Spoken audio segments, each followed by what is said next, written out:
তারাই ভোটটা দেবে, আর যারা পায়নি তারা ভোটটা দেবে না। মানে তখন বলে দিতে হবে যোগ্য করে ভোটটা দেবে, তখন বলতে হবে যে যোগ্য ভোট দেবে, যোগ্য ভোট দেবে না। সবাই তার বন্ধ করতে হবে।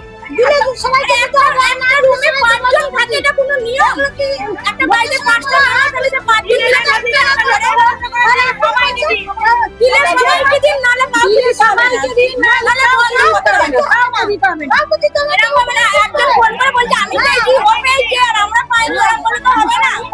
আপনারা বেঁচে বেঁচে হবে না, দিলে হবে না। বন্ধ করে দিন, বন্ধ করে দিন, বন্ধ করে দিন।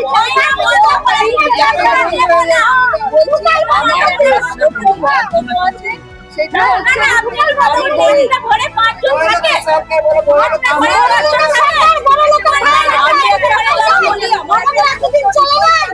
মানে আমি